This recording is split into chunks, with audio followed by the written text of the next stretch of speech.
All right, ladies and gentlemen, we have another reaction. So we reacted to the Celtics fundamental video, but I came around this one, right?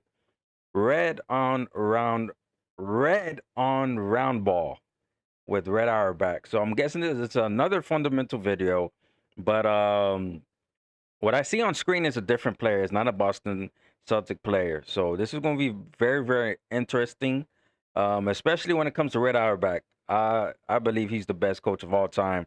His system, his teaching of the fundamental of basketball is top tier, like legit is top tier. He has the championships, he has the accolades, and he has the intellect and genius to know what basketball is, how to play the game of basketball.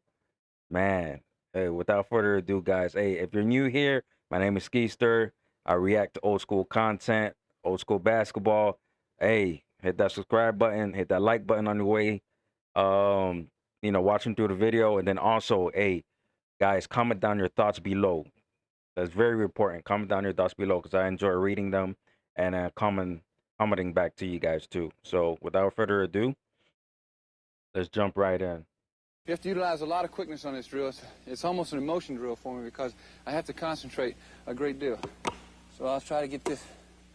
I'll do this a couple times.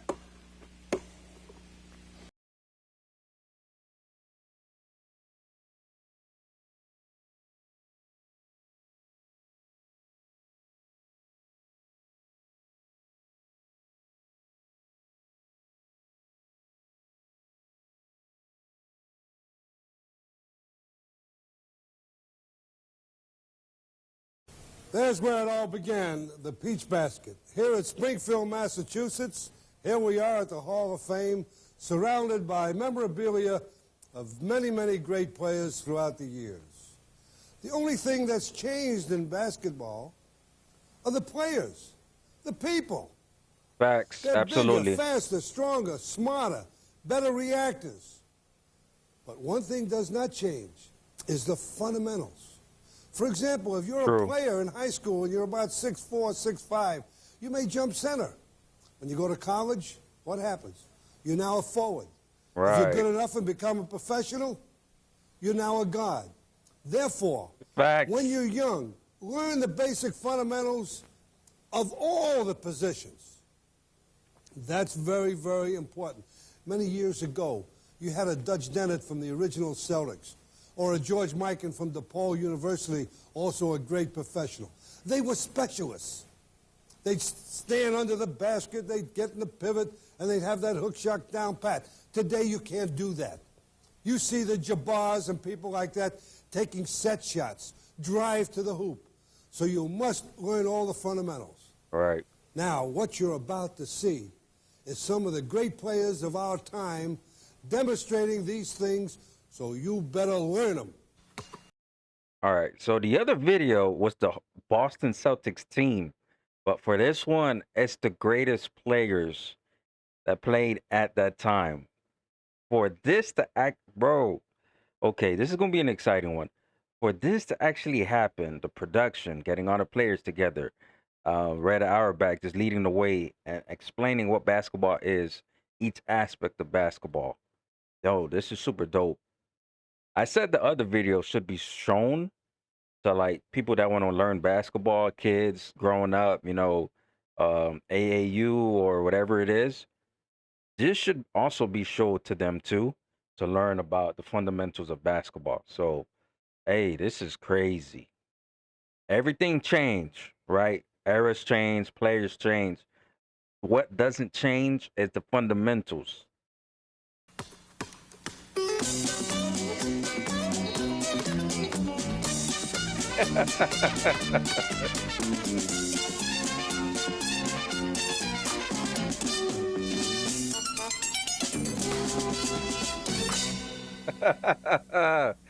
Hey, hey, the cigar. Hey. That was a nice animation. Dribbling.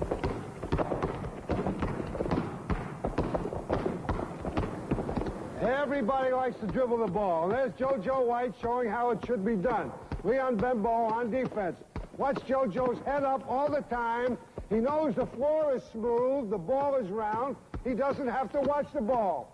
What about that, Joe? How are you watching him? Well, Red, what I'm trying to do is attack the foot that's up.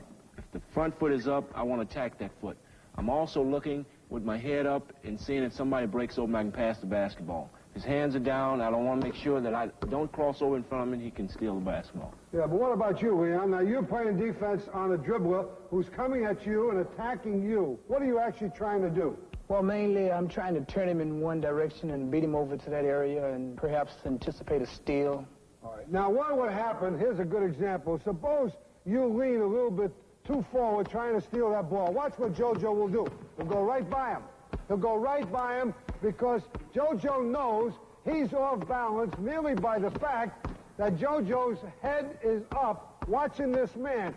JoJo could see if a man is free under the basket cutting because he knows by this touch dribble and his head being up, he controls that ball. He controls it to the point where he does not have to watch it at all. All right, here's a pound dribble, a hard, strong dribble. It's very difficult to keep your finger control of that ball. Now, there are a few players. See, JoJo missed the ball because it's hard to keep your head up and be a pound dribbler. A lot of players do that because they don't have that fingertip control. I do not recommend this. It's too high, it's too fast, too many things could happen. Now, another... Absolutely. Turnover. If you don't have complete control of your dribbling, especially with pound dribbling and regular dribbling, it's going to be an easy turnover. Number one, you got to be able to control the dribbling to get to where you need to go on the court. If you can't do that, you're either going to lose the ball, turnover, or wrong position, and it'll get swiped away. So, man, that's absolute facts by Red, man. Kind of dribble is the behind-the-back dribble. The behind-the-back dribble is usually, and most times, a showboat move. The guy wants to show he has some dexterity, and he dribbles behind the back with no real reason. However, the behind-the-back dribble can be used effectively. For example, here's how. If Leon Benbow is overplaying JoJo to the right, as he's coming in, he'll go behind the back and get by him. Now watch this, see? Now the reason JoJo went behind his back is because if he crossed over, he might steal that ball. Yep, Therefore, when he sees his hand in and leaning, he'll go behind his back. Now, that behind-the-back dribble can be effective at that point. But remember, most of the time, it's a showboat move. Don't do it unless you're really a... It's a showboat move. Nothing more, nothing less, okay? Red. I love it. Depth at it. Work on it. If it has a value, use it. Otherwise, forget it. Now, I'm going to show you a little bit dexterity dribble. I gotta say, JoJo White's handling clean, crisp. Now, we've talked about the fingertip control, the flexing of the wrist, the head up, the knees bent. Now, if you got a ball at home, you know the floor is smooth. Why don't you practice it a little bit? Now, watch some of the things JoJo practices just to get the feel of the ball. All right, he don't even have to watch the ball. He'll watch Leon Benbow. He'll keep his head up. Just little things like that. He might go between his legs. Bro, what? Just to get that complete feel of the ball. But watch his fingers. His fingers, his knees, everything plays an important part in dribbling the ball. See that? Just little fingertip control. So at home... I'm not gonna lie, I never played professional, of course, but I played pickup ball, all these other things. I fell in love with the game of basketball growing up, the late 90s, early 2000s, and then it went further after that. But I was terrible. I was terrible at dribbling when it came to pickup. Like, I was more in the post because I was a big dude. More in the post, you give me the ball, one dribble, two dribbles, I do my move, that's it. But over time, I started watching videos. I never watched these videos. For the amount of time I be on YouTube, these are the first times I'm actually coming across these videos, which is absolutely crazy. But those drills right there, I watched those drills during who was it? It was a Michael Jordan fundamental video. Definitely came across that on YouTube where he showed dribbling, he showed defense, he showed his post play, and that's where I learned the fundamentals of basketball. Then I seen the drills. I started doing those drills over time, and I'm not gonna say I'm an advanced dribbler, but it's more like a skill that can get me wherever I need around the court. But those type of drills did help me. Absolutely did help me improve my dribbling. Like for real. When you're practicing this thing, or your young players, please don't watch the ball. Watch the court, watch the man, watch everything but the ball. I was in the very, very beginning. This is why I said I didn't dribble much, because what he just mentioned. When I was dribbling, I didn't know. I was learning about the fundamentals of basketball at the time. I was dribbling, looking at the ball and not looking at my surroundings in a very, very, very beginning of basketball, right? And it's so funny because it's like you're looking at the ball while you're dribbling. You get to your spot, then you look up and try to see what's the situation. Oh man, I could just remember like it was yesterday. The beginning days of learning basketball, playing basketball, and then it was over time when you just start doing the dribbling drills, and I, I just love the way that it is in your hand when you hold it, the feel, the rubber, everything, every single thing. And then there was times where I would do like a drill, have the ball in your hands, and you just go back and forth, back and forth, back and forth, back and forth. Man, this is really good. This is an absolute really good video here. The penetrating dribbler, to me, the guy in the NBA who can do this better than anybody else. Tiny Archibald of the Kansas City Kings, guarded by Doug Collins of the 76ers. Rudy Tomjanovich from the Houston Rockets. He'll be on the same side with Tiny, as you'll see in a minute, and George McGinnis, a great 76er. Now we'll start off with a simple move of a penetrating move. Go ahead, Tiny. All right. Now that's the play that we want, the penetrating dribbler. Now, Tiny, when you're coming down at a man, what do? I try to really not bounce the ball, but really get the ball in my fingertips and bend my legs and try to get really the thrust to the basket. Well, that's what we talked about in dribbling, about the pound dribbler or the touch dribbler. You're a touch dribbler, right? I try to touch the ball That's and right. plus keep my head up. eyes on the man with my head up and my knees bent and try to get my body to go towards the basket. Now, do you watch his feet at all? I try to watch his feet and try to make the defensive man try to commit himself either to lean one way or another, or try to make my move with my head or my body to try to commit himself. Now, that's the answer there. That's very, very important. See, a lot of people think that when you fake on a dribble, you go like this, you move your ball, you do different things. But what he does very, very well is he fakes you with his body as he's coming at you. Now do this one more time and give him a good fake with your body. Go ahead. Watch his body. See? Give it that shake. Nice move. All right, Tiny. That was a quick one, quick shake. As he said a moment Quick ago, his head is up. He sees the court. He knows what's going on. He doesn't want an offensive foul, but he knows he can't keep doing this all the time. The defense is going to switch. They're going to knock that ball right down at him. So he's got to keep them honest. Now, here's the way he keeps them honest. Okay. Watch this very closely. There's the bounce pass. Ooh, after nice. penetration. Let's go. You notice how to Read the defense, guys. Always read the defense. If the guy that's guarding you, of course, you're heading to the basket. But if his teammate is coming towards you, that means your man is open. Bounce pass, however you want to do it. Just don't turn the ball over while you're passing it to him. Bounce pass came up high. That's not easy for a little guy. He knew he was going to throw it to a corner man. He didn't throw it at his knees. He got that ball up there. That's a good, tough That's pass. the right spot. Got great The right hands. spot. All right. Now the pass in the air. Nice, good, firm hook pass. Yes, sir. Right to his teammate. Overhead. Only a great player should do that. That is tough.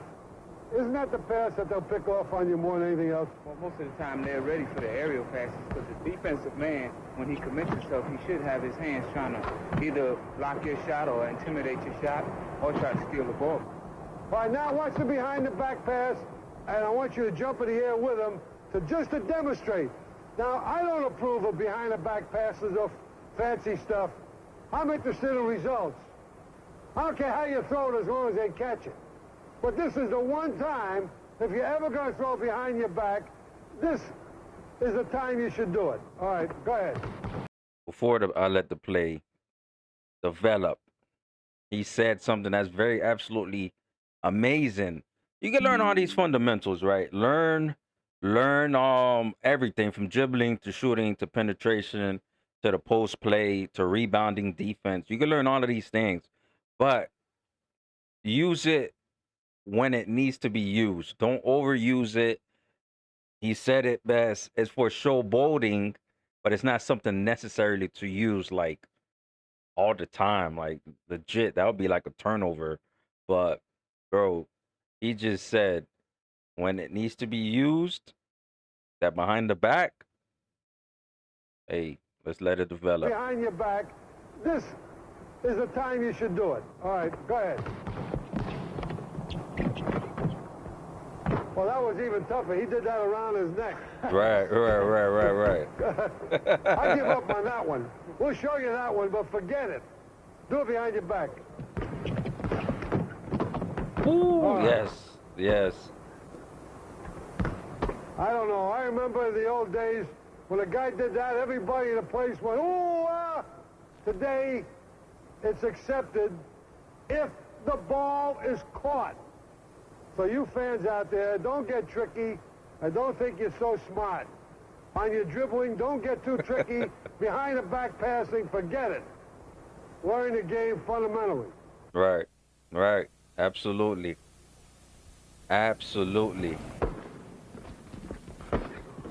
Hold it right there. Before we tell you why these thumbs are down, the hands are extended, this is Pete Maravich, the greatest playmaker and passer in the game today, passing to Henry Bibby, also playing with the New Orleans Jazz. Notice the fingers, notice the wrist, notice the hands. It's firm, fingers spread, follow through. Just on a simple chest pass. Now, Pete, in throwing that pass, do you really think about that when you do it, or does it become automatic? Well, actually, it becomes automatic, but the three basic ingredients in throwing any type of pass is fingertip control, backspin, and follow-through. All right, now demonstrate the other few fundamental passes. All right, the four basic are the chest pass and the chest bounce pass. Or you throw it two ways, either backspin or forward spin, like this. Well, what is your major purpose? You see, all of these things I did not know that it mattered. Wow, finger positioning, backspin, forward spin. I did not know none of this stuff, honestly. So I'm learning chest pass. I learned about the chest pass in the other fundamental video with the Boston Celtics and finger position. When you're passing it, I didn't know that the thumb had to be pointing down. When I'm doing a chest pass, I'm just... So it makes me think now, like, damn, I should have thought about... It's making you think, like, right now, fundamentally, like, dang, was I doing it right the whole time? Honestly, bro, this is crazy.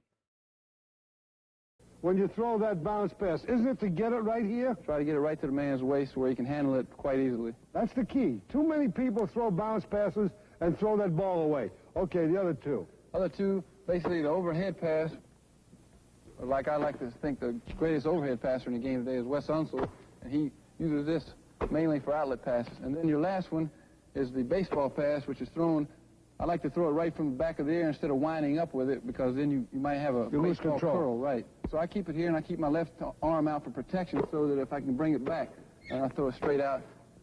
We're going to show you some of these passes and some extra passes while these men are in motion. Now, Pete, show them some of those.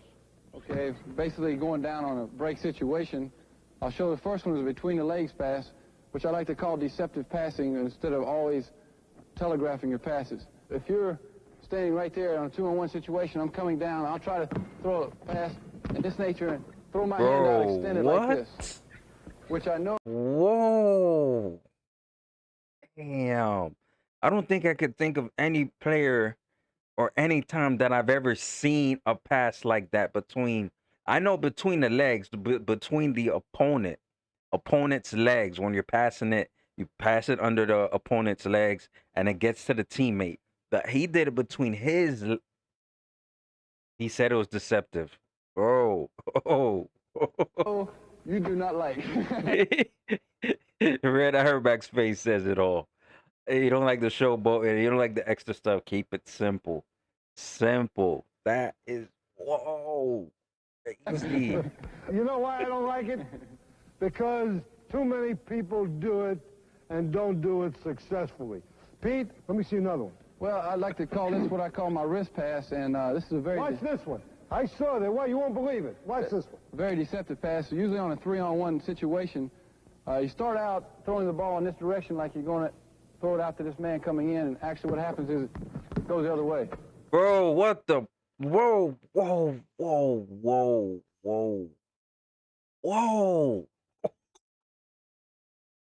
Hey, yo. Guys, this is good. This is about to be a good video. It did say that it's going to be all the greatest players to come and show the fundamental basketball. Yo, this guy's passing skill. Pete Maravich. Whoa. So it's a very good deceptive pass. Don't try it. Don't try it. It's very tough on your elbows. It's ridiculous. The only deceptive pass that I knew ever was Jason Williams' elbow pass. That's it. But seeing this is next level, man. This is out of this world. It's ridiculous. He could do it, and the players playing with him better know that it's coming. Because I always felt this. What good is a great pass, no matter how good it looks, if his own teammates You got to don't be know it's ready. coming? Now, Pete, what You got to about be ready. passing from the move? You know, on a dribble. All right, passing on the move. Again, you got basically different type passes. You got your basic bounce pass coming in like this in this situation, or you might want to come down and throw it behind the back. Bounce pass, the same direction. All right, now pass in the air. Passing in the air, as you mentioned, Coach, is very dangerous because a lot of times guys commit themselves. Most of the times what I like to do is coming off a pick situation where our center rolls, or coming down on a break where you can go up, put a shot or pass to a guy if he comes out. Remember, the way the rules of basketball are, once he is in the air, he only could do two things, pass or shoot. He cannot come down. Right. So he knows darn well that once he leaves his feet, Right. he better hang up there a long time if that guy's going to switch and pick off that pass. So he better be sure of what you're doing. Am I right? Correct. Too many people, especially on a high school level, they like to jump in the air all the time. And they don't become concerned when people intercept their passes. Now, I'm going to close this thing with one reminder. I've always had a philosophy on passing. The guy played for me, and like I told you many times, I don't care how you throw it. Over your head, between your legs, behind your back, any way at all, as long as the guy catches it. No pass is a good one unless you catch it. Right. Ain't that something, man? Damn, this is good. There comes a time in every ball game when you go to a one-on-one situation. But to be really good on a one-on-one situation, you got to fool them. You got to fake them. You got to do other things. All right, now let's have the ball a second. Now we have Doug Collins here on the offense, one of the great one-on-one players in the NBA from the Philadelphia 76ers.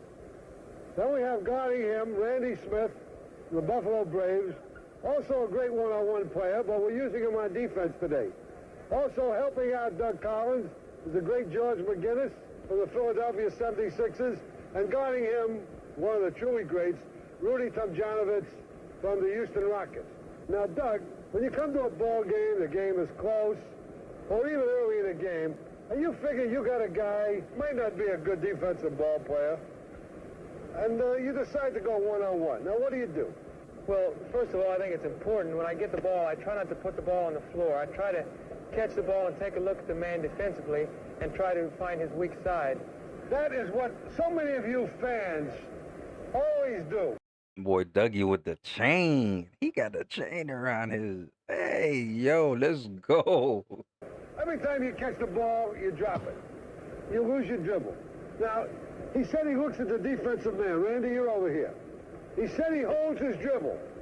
That makes Randy Smith think a little bit, right? Right. He can't get too close now. He gets too far away, you're going to shoot it. But what else goes through your mind? Well, I look to see which foot he has forward, and I try to attack that foot. So if I can get him to rock this way and come across and make him drop that foot, then I feel like I can get inside him. The most important thing of what he's trying to bring across is don't watch the ball in your hand. Look up. Watch this. Ooh, All right, quick move. Quick. That's Quick just a with it. matter of a one-on-one quickness. Just a quickness. All right, this time, fake him and take your set shot. Okay?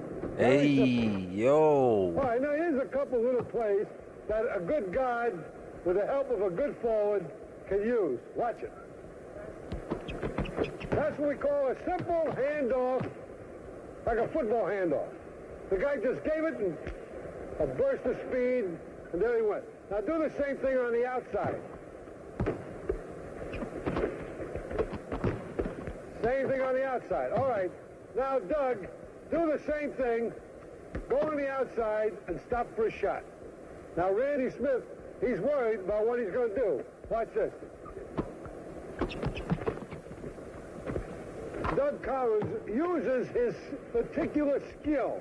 He has what we call a very quick release, similar to a great shortstop with a quick hand. All right, now use your pick. Come down, lose your dribble this time. Change them out. Lose your dribble. Work around on the picks. Go ahead. Watch this. All right, he fought through. You see, when Randy Smith went through that pick, Doug Collins didn't get excited. Oh, He man. didn't lose his poise. He didn't throw that ball out. He knew he had George McGinnis, who was going to give him another pick. Guys like George McGinnis, Tomjanovich, Randy Smith, they get a great thrill out of making that play. They love to make that play. Believe me when I tell you this. So you... Also, shout out to the content creator for finding this footage and uploading it on YouTube. Shout out to the content creator, man. Whoa. Fans out there, you want to be a good guard, and you want to go one-on-one, practice, work hard, pay the price, and Facts. study your defensive man. Yep.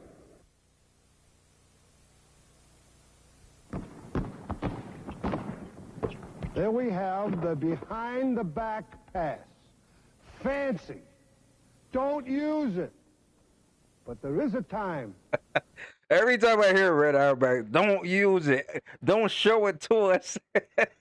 I know he's showing it to us just for fundamental purposes. Use it when it needs to be used, guys. Oh man, this is good. This is good. All of these showboating, the behind the back, the between the legs. Yo, Pete Maravich, that was sick. The wrist pass.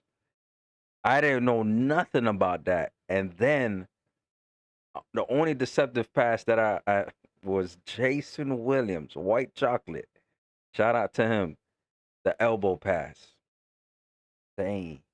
That you can use it, and it should be a part of your overall passing ability. To demonstrate that, we used, in my opinion, the greatest passer that ever played the game. Played his whole career with the Boston Celtics, the one and only Bob Cousy.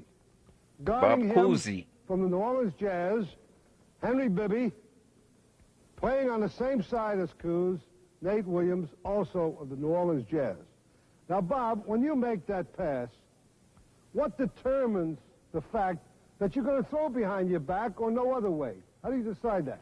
Well, I think the point to remember here in any fast-breaking situation is not to predetermine, if you're the middleman or, in this case, in a two-on-one, what pass you'd like to use, but allow the defense to make up your mind for you. That time when we got close to the hoop, Henry committed himself and came over and blocked my outside passing lane. So the only practical way for me to get the ball to Nate was to use the behind-the-back maneuver. In other words, his head has to be up. He's got to watch the defense. He can't watch the ball when he's dribbling. He's got to see as much of the court as he can. Therefore, when Bob comes down, he waits for Henry Bibby to make his move, and then that determines Bob Cousy's move. And we're going to show you right now 3 other situations that would happen on a 2-on-1 fast break. All right, now let's do the others. You see, Henry Bibby did not commit himself to that outside, so Bob Cousy threw the bounce pass. The bounce pass, in my opinion, is the toughest pass in basketball. Why? Because you've got to realize that when you throw the bounce pass, it's got to come up around the hips. And very often, when a guy is 6'10", and you throw that bounce pass, you throw it at his knees. When a fellow is small, you bounce it might come too high, and he has trouble. So you notice the way that pass gets. All right, do the next one. The bounce pass is actually, he's absolutely right. It's crucial because the man that you're passing it to has to have great hands. If you don't have great hands, now, number one, if you're dribbling the ball, you yourself got to make sure you get that pass in the right area, whatever the pass is. He said it first. Read the defense when you're dribbling. Don't predetermine it. Because I think technically it'll be an anticipation and it'll be a turnover. So when you're dribbling, read the defense, where they are, where the positioning is. And then also, hey, if it's behind the back, make sure it's in the right position. If it's a bounce pass, make sure it's at the right level. Like you said, waist high, guys. Just remember, waist high. I've noticed, I've been seeing like bounce passes and stuff. Some bigs have great hands. Some don't. So if it's too low, turnover. If it's too high, it might go through their hands. So right position, right time, and there you go. There's great bigs that know even if it's like a bad pass, they'll still be able to recover. But again, timing is key. Watch the defense. Bob Cousy jumped in the air. Now, once you jump in the air, remember, you are committed. So you got to be darn sure that when you leave your feet, that you're going to make a good pass. He saw Henry Bibby's hands up. Rather than force the ball through his hands, he stopped in midair and just handed it right off to him. Very simple shovel pass. All right, do another one. Now watch this closely. He faked it and went in for the shot. Nice. The best pass very often is no pass. Because you've got to remember, no pass is a good pass unless somebody catches it. When you're that close to the basket and you can fake a pass, any kind of pass, and then go up for the shot, you're better off. Because while you're passing in such close proximity, anything can happen. It could be too hard, go off a guy's hand, the defense could deflect it. Anything can happen out there. So once you can fake him and you see daylight, you must take the shot. Now that is what can happen on a 2-on-1 situation. I leave you with this simple reminder. No pass is a good pass unless somebody catches it. Remember that. No pass is a good pass unless somebody catches it. He said the greatest pass ever is not to pass at all. Not saying ball hog, but that fake that Bob Cousy did at the end when he scored, fake pass and scored. Because, of course, it's the defense. You got to read the defense. Damn, this is a good video.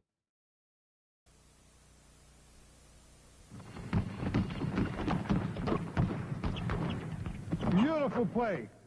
That ball situation movement. usually occurs at the end of a fast break or in any normal 3-on-2 situation. That is what you're trying to get.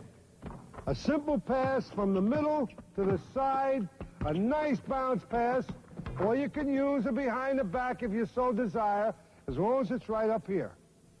Now, demonstrating this thing, we have Bob Cousy, the great, great passer from the Boston Celtics, making that fine pass from the corner.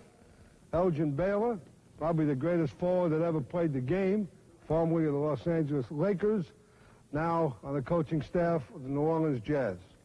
Aside from him, Ron Verhagen, the great young forward of the New Orleans Jazz, Henry Bibby, the guard from the New Orleans Jazz, and the other offensive man, Nate Williams.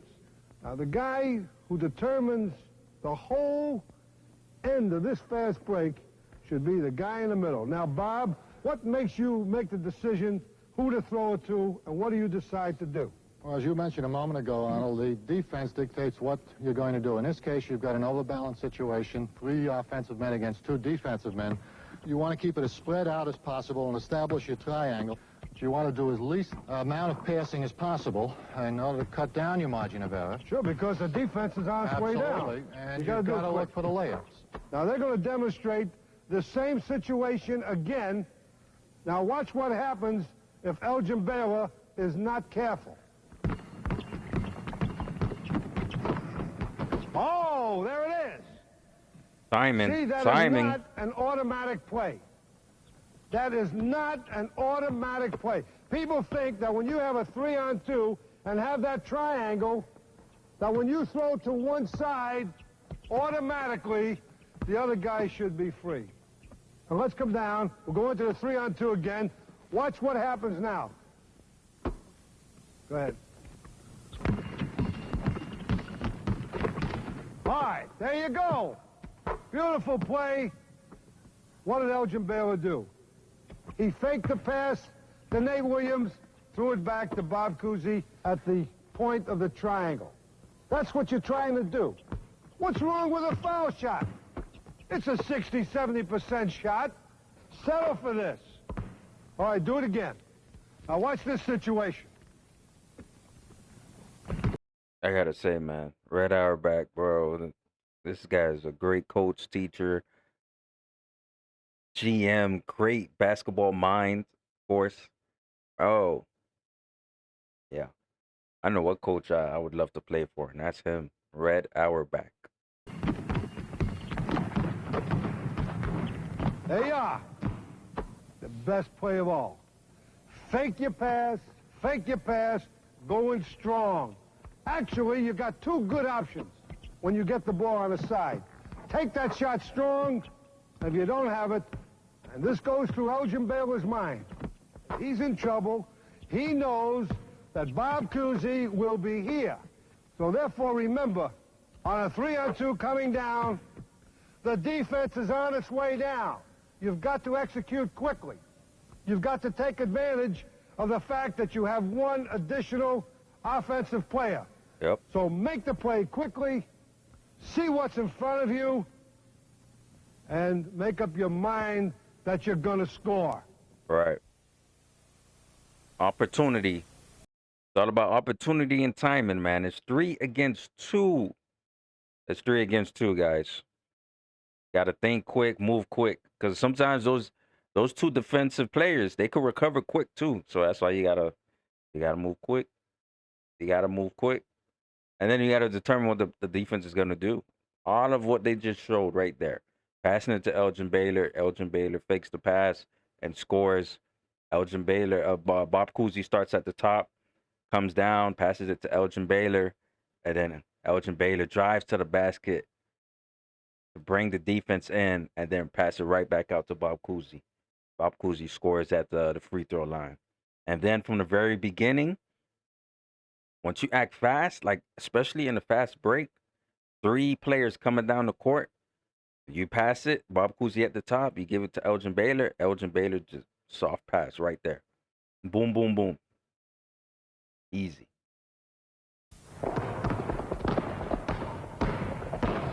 All right, defensive guard. There we have Lucius Allen of the Los Angeles Lakers. Lucius, you're the defensive guard. You're guarding a guy like Charlie Scott. What goes through your mind? Basically, defensive balance, forcing him where I want him to go, and concentration. All right, Charlie, you're on the offense. You know a guy like Lucius Allen is trying to do a job on you. What do you think about? Basically, I'm trying to take whatever he gives me. If he gives me the baseline, I'll go baseline. Or I'll try to use a pick and roll and get into the middle of the court. All right, now continue from there, Charlie. Go ahead. All right, hold it. Right there. There we have the John Barrymores of basketball. The latest thing that's happened in the past couple of years. Well, let's take another look. Now watch Lucius Allen, who anticipates Charlie Scott's move. Watch what he does. Offensive foul. You find foul. more guys falling on the floor, yelling, backing up, ooh, like they're killed. Why? Wait a second. So flopping, okay, so flopping existed, but it was minimal at that time versus now it's like all the time. It has now become a part of the defensive man, especially in the guard position. Everybody feels sorry for the little guys playing guard. So as soon as they yell, ooh, or fall down, this attracts attention, and the referee blows the whistle. Offensive. Do I advocate it? I hate it. But if it's a part of the strategy of the game, we've got to use it. It's got to be done. All right, let's go right into the jump ball and watch Charlie Scott take the jump. Watch Lucius Allen trying to block the shot or make him take a bad shot. Go ahead. The chances of blocking a shot are very nil. All you could do is have the guy take an off-balance shot or a shot from a bad position. This time, I want you to watch Lucius Allen's arms. He will not jump if his hand is up here. You can't jump that way. He will wait until Charlie Scott jumps, then he will jump. That's the best he can do. If he makes the shot, he's make the shot. Lucius Allen would not stop it. If his hand is up, he can't jump nearly as high anyway because he's got to bring it down first. But here's what often happens. Charlie, give him a pump fake on this thing. See? Now he gets a three-point play. Why? Wow. Because he And jumped one. too soon. And as a result, he fouled him, and it was a three-point play. Do that one more time. That was a good contest. That was a good contest. For you young fellows out there, we have certain drills. We can't teach intensity, we can't teach concentration, but we can teach other parts of good defense. Now watch Lucius Allen. Watch his balance. His knees are bent, his head is up, his hands are on his side. Now watch him. This way, back, forward. Now you notice his feet never cross. This way, forward. Okay, hold up. Now you see, that kind of a drill will straighten your arms, work on your legs. It will also help your concentration, where it will come to pass that you'll play defense for the entire game, not just a little bit at a time. Nice. Beautifully demonstrated, man. Beautifully demonstrated. Positioning. You got to make sure you got a stance, too. A good stance. Guys, you got to make sure you got a good stance, too. Really good. Through, Mike. Through, Mike. Watch the defense, Mike. Look at the position. Look at the position of these guys. Listen to them talk. Through it, Mike. Slide through. Through it, Mike. Switch it, Mike. All right, hold it up a second. That's beautiful. We're going to talk about man-to-man defense, but also switching defense. You notice on defense, you got Mike Reardon of the Washington Bullets, Elvin Hayes of the Washington Bullets, got Clem Haskins on offense. They're all from the Washington Bullets. And Wes Unseld on the offense. Elvin Hayes is the back man. He's going to do the initial talking as to when they're going to switch. Now, let's go through this again, a little slower this time, just to demonstrate the point. Listen to Elvin Hayes a minute. Through it, Mike. Slide through. Through it, Mike. Switch, Mike. Through it, Mike. Through. Now, you see what he did? He made the decision being the back man. Now, Elvin, how do you determine when to call switch and when not to switch? I'm watching both offensive players, and also I'm watching my defensive man, Mike. And if I feel that Mike can get through the play, then I'll say, get through it. I'll take a step back to let Mike come through it. But if I feel that we have to switch the play, I want us to come as close together as possible, to hold up my man, to stop him from rolling to the hoop, giving Mike a chance, and then calling the switch. Mike, how about you? Do you really listen to him in the ball game and pay attention to what he says, or do you act by instinct? I expect my teammates to talk to me because when you're playing out front like that, you don't have the opportunity to look behind, so your teammates have to let you know where the screens are and exactly what to do. Otherwise, if we're not communicating on the floor, it's going to be a case of two of us winding up on one. Well, that's a good answer. Now, what they're going to do now is not a man-to-man switching situation, but they're going to show you what happens when Elvin decides to trap. If he's not listening, they would never do that. So they're going to deviate from the switch and the man-to-man and go into a trap. Now, go ahead, try that. Watch Elvin Hayes make up his mind when to trap. Through it, Mike. Watch trap, Mike. There he goes. Okay, Elvin made the decision. The back man made that decision. See, a lot of coaches teach defense, but the main thing in defense is the concentration, the determination. I've got you, you're not going to score. I need help, and I'm going to get help if we play as a team. Now, we've had man-to-man, we've had switching, we've had the trap. Now, I want you to watch Wes Unseld putting a pick on Mike Reardon and listen to Elvin. Give him the ball. Left, Mike. Over the top. All right, come on back. Keep going. Keep going. Over the top, Mike. All right. Switch, Mike. There he is. See, he called it. That's the whole key. Elvin made the decision. It's up to Elvin to watch him to see if he gets through. If he gets through, he's going to let him go. Otherwise, he's going to switch. I don't care where you're playing, whether it's in junior high school, playground, club, or NBA. Right. You have got to talk to each other. Communication. That's not childish. That's the game. Communication. This is a team game. Yep. Well, let's play it like a team game. Yep. Absolutely. Well, here we are. Elgin Baylor, one of the great forwards to ever play the game. To play forward, you've got to be very versatile. You've got to know how to play guard. You've got to know how to play center. You may be called to bring the ball down. You may be called on to go into the pivot. Today, they've made it a little more special. They have what we call quick forwards or power forwards. The power forwards usually are the ex-centers that take up a lot of room and do a lot of blocking and rebounding and so forth and so on. So to play the forward position, fundamentally, you've got to know the guard position, you've got to know the center position, as well as your own position. Right. It's a hard job. Be ready for it.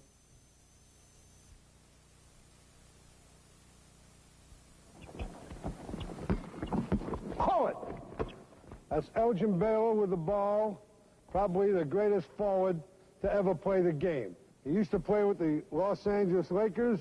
Now, bro, those sideburns are ooh-wee. Them sideburns, hey man. And the fro, I know, back in the days. On the coaching staff of the New Orleans Jazz. Guarding him is Ron Behagen, the supreme forward of the New Orleans Jazz. Now, Elgin, you got that ball just where you want it, right? On the court. How did you do that? Well, Red, you know, I try to fake as though I'm just going across the top and sort of use my body to make a little contact, start one way and then spring back the opposite way. Well, actually, you went into him. Rather than trying to elude or evade him, you went into him and bounced back, right? Right. I just try to use my body, not use my arm or hand to push him away so I wouldn't get an offensive foul. Now, you know, today, a lot of players do that. But they get caught at it. because they use their hand. They get carried away, and they'll go into a player and push him and pop back. He used to do it, and I believe he was the first one to do it. Just to walk over to the man as part of his moving, and the man would be so surprised who's guarding him. Here he's trying to play him close, and the guy gets closer. But then he pops out. Now here's where he wants the ball. Now come here, Ron. You're guarding him. Now you got the ball there. Now what do you do?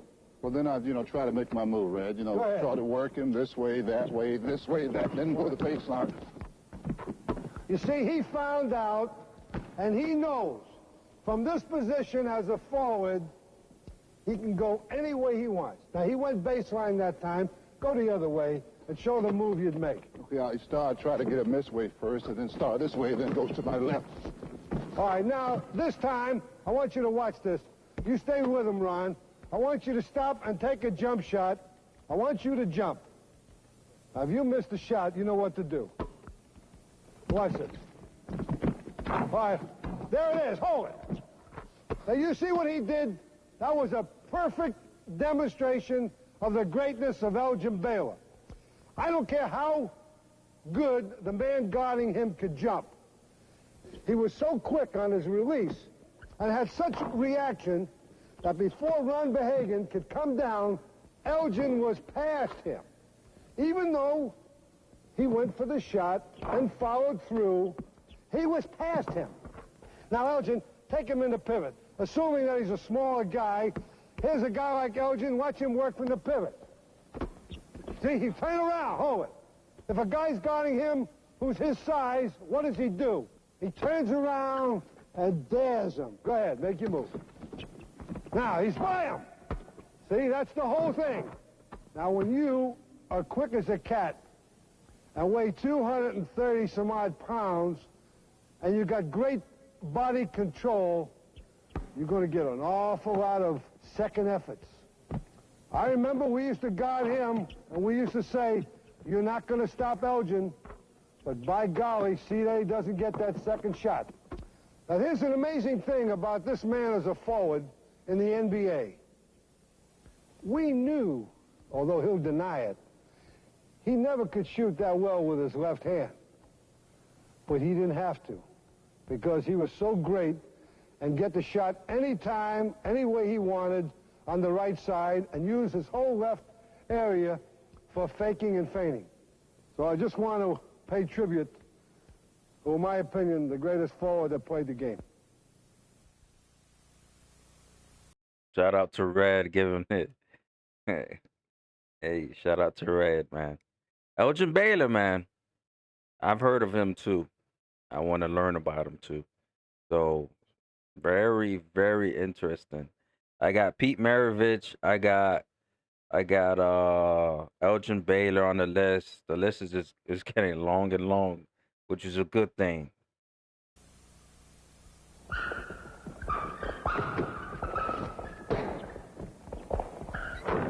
All right, here we have Elvin Hayes on the offense of the Washington Bullets. You got Paul Silas on the defense of the Boston Celtics. There are very few big men that have the versatility to play the corner position in all its phases, and at the same time, if they're guarded by a smaller man, go right in and become the pivot man. Elvin Hayes is one of those unique players. For example, watch this move. Watch him drive to the hoop from the corner position.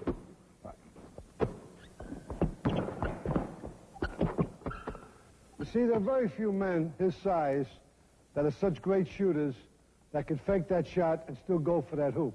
Now, in order to stop him from making moves like that, you put a smaller man on him. As soon as he sees that, he becomes a pivot man. Now, he's a corner man facing the basket, and he'll come around and post it up. By posting, we mean he's going into a pivot position with his back to the basket and making his moves from there. Go ahead. And he'll either take a fadeaway jump, or this time take a bounce and take a hook, Elvin. Start out facing the basket. Cut him deep, cut him deep. Now, there he is. Quick move. Wow. Now, when do you decide, Elvin, what you're going to do out there, whether you're going to become a corner man in its phase or the pivot man? Well, if you have a guy maybe 6'10" on you, it's pretty tough trying to out-jump him consistently inside, so you want to take him outside.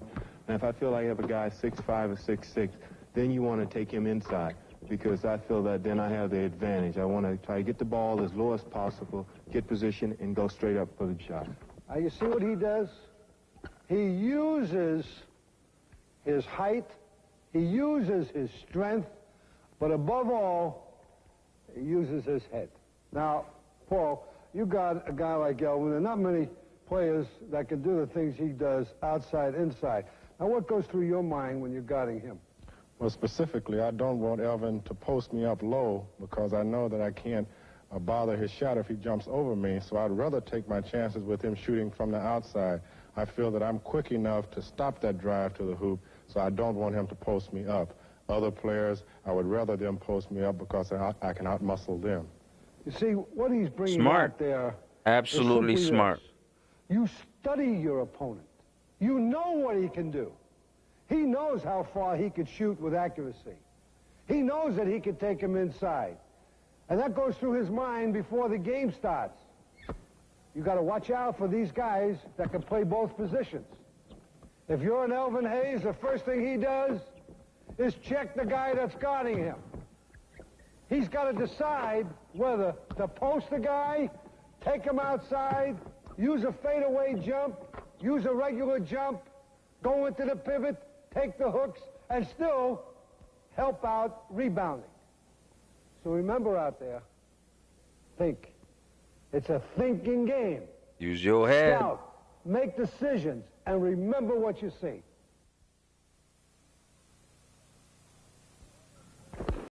That's absolutely true.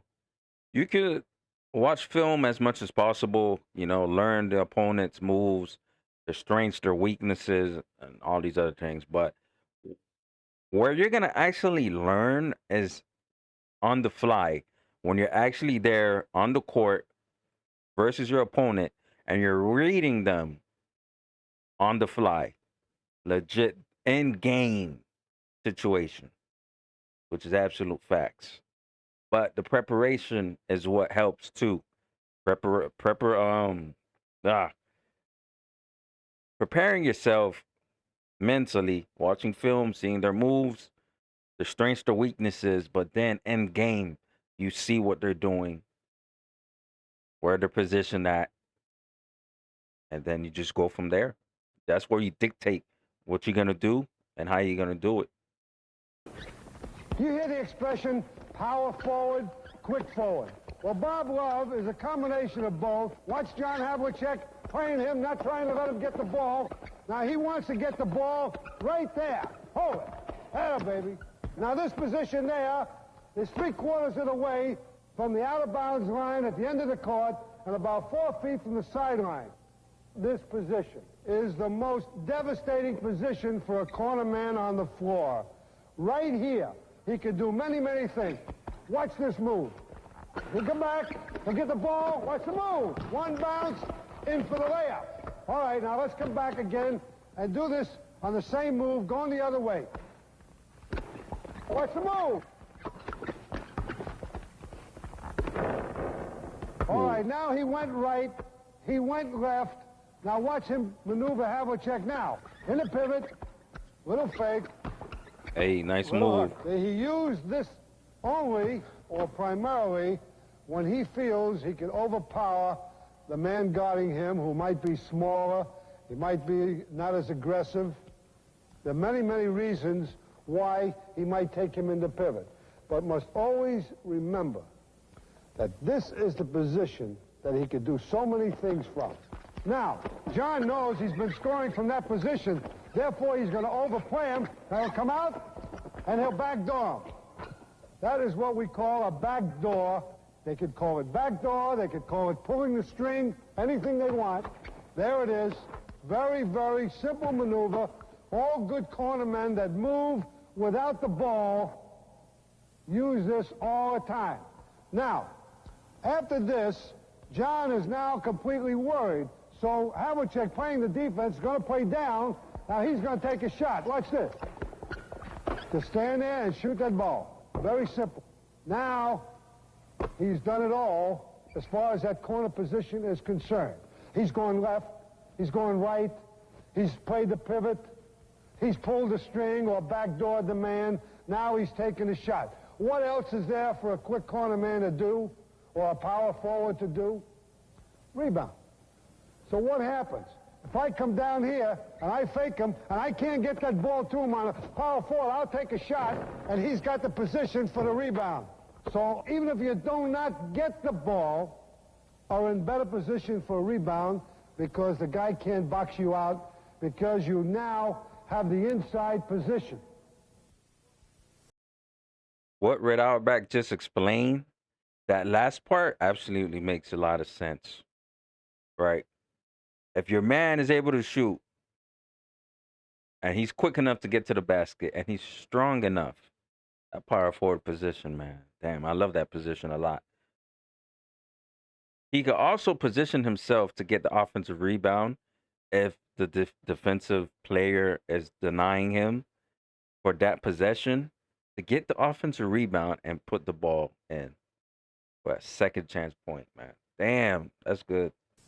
The most important man in building a ball club is the center. You've got to have the big guy. He's closest to the basket. He's in a good position to score points.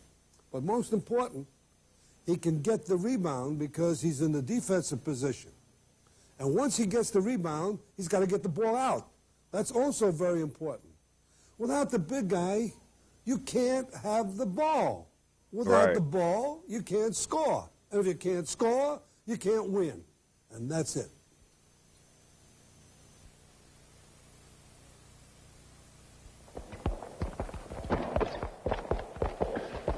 What we're going to talk about today is the pivot play. Position in the pivot. Where he wants the ball, how he's going to get it, what he does without shooting the ball. We know that most people think about pivot play as a big guy going as deep as he can, turning around and hooking the ball. There's a lot more to it than that. Now, here's what I want you to watch as a start. When Dave Cowens is playing the pivot, he wants to get this position right here, as close as he can on this side of the basket. The guy guarding him knows this. He wants to stop him from getting this position. Now, Dave will feel him. If he overplays him here, watch his arm up there. If I'm out here with the ball, he's got him and he signals me where he wants to pass. That's the whole key to a good pivot man. He knows where the defensive man is. He signals where he wants the ball. Now, most guards who are 5'6", 5'8", 6 foot, 6'2", they always have a tendency to do this, bounce the ball. Once they bounce the ball to the pivot man, they make him the size that they are, and that's wrong. Dave, now you're going to play the pivot. This is Dave Cowens of the Boston Celtics. You all recognize him. Dave, what do you think about when you're going to play the pivot position? Well, everybody has their special spot, and mine is down here on the right-hand side of the floor coming down, and I want to get as low as possible because this is where I have most chance of scoring. I'm left-handed. I can throw the ball into the middle. You know, I can come a quick baseline move. It just depends on how Jim is playing me as to what I do. All right, now that's Jim Odd, the backup center today with the Boston Celtics. Jim, what do you think about when you're in a ball game playing anybody as a defensive center? Well, first of all, I try to realize the positions that most centers want the ball, and most of the centers like the ball as low as possible. So I'll fight Dave for the spot that he likes best. In other words, mostly on that side. Right, on this side. So you can see the ball to his left hand this way. Now, Dave's got a lot of moves off of that play. He can shoot from that position. He's close enough. He can turn around and take a jump shot. He can do many, many things. His purpose is to get the ball strong where he wants it.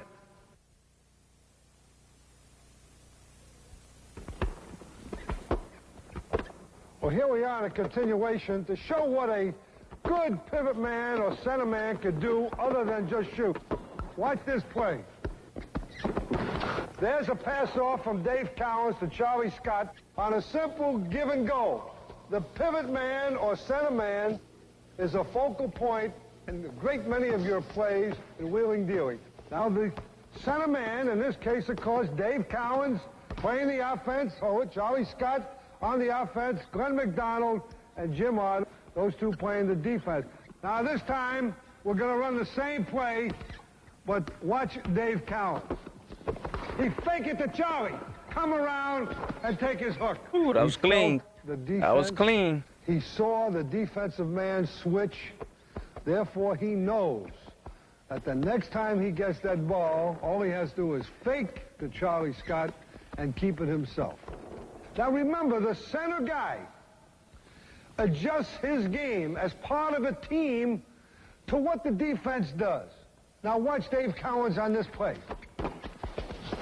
Right. He's got the inside on the rebound in the event that Charlie Scott missed that shot. Do that again real quick. Take the shot. All right, now watch Dave Cowens on this play.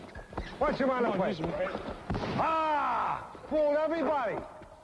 Fooled everybody. This is good. I was hoping we was going to get to this point of how crucial it is to have a great center. That position is key, not only in pivot play, but his movement, where he is on the court and what he's doing. As Red Auerbach said, a part of the team, what he's doing. How could I say this? He's crucial, but in how he's playing on the court.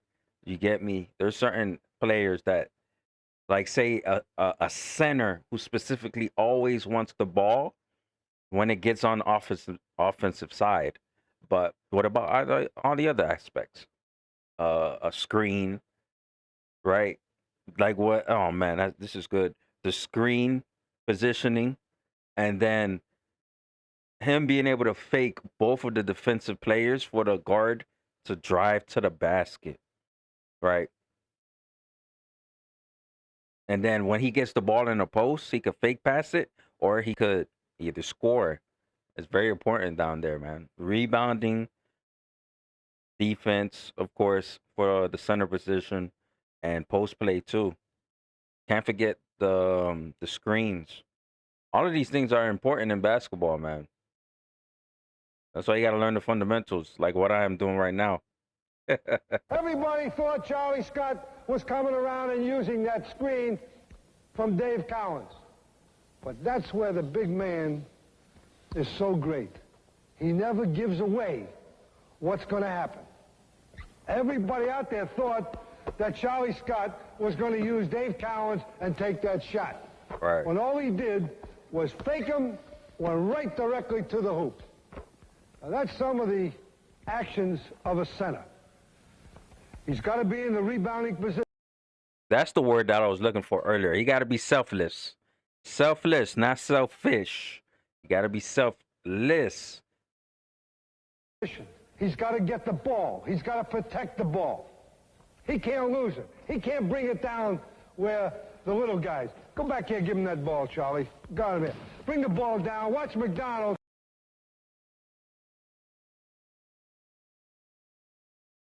Take that ball away from. Watch Dave now. See, if he does that, he's in trouble. Now do it again. Hold the ball up. See, that ball is up in his elbows. He's got to protect it. Right. That's the key to this game. You can't lose that ball. Right. No way. When you got that ball, it's very, very important that you get a shot. If you make it, that's another story. Now we're going to show you some more of the versatility of a great center. Presumably, Dave Cowens just got a rebound on the other end. He transfers from the defense to the offense, and here's what happens. Come on. There's a break. Trailer right. There's Dave Cowens, the trailer. Dave went from the defensive rebounder all the way down to make the basket. So you young players out there, remember one thing. You've got to learn that there are two sides to this game. Offense, defense. If you're on the defense and you get the ball, you are now part of the offense. That is not the time to rest. If you want to rest, get on the bench.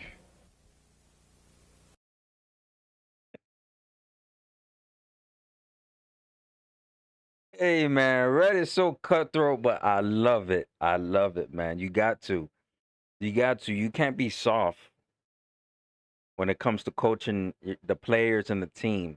I'm on. You got to deal with all these egos and stuff. I already know that for sure. You got to deal with all these ego and pride on the team. But one thing for sure, you got to make sure you got a system that's selfless, like Red Auerbach has, man. Got to make sure, hey, the elbows, make sure you, and don't swing the elbows now, but just use the elbows as protection. Like, hey, between the hands, the fingers, all the way down to the elbows is protection. So that player has to reach and try to reach and steal. Take that ball out of your hands, man. It's crucial to have a center. Man, I always embraced playing that power forward / center position, especially with rebounding, positioning, setting screens for my teammates to get open. All of these things I learned from watching basketball, but these fundamental videos, yeah, it's helping me grow too, mentally too, especially with the game.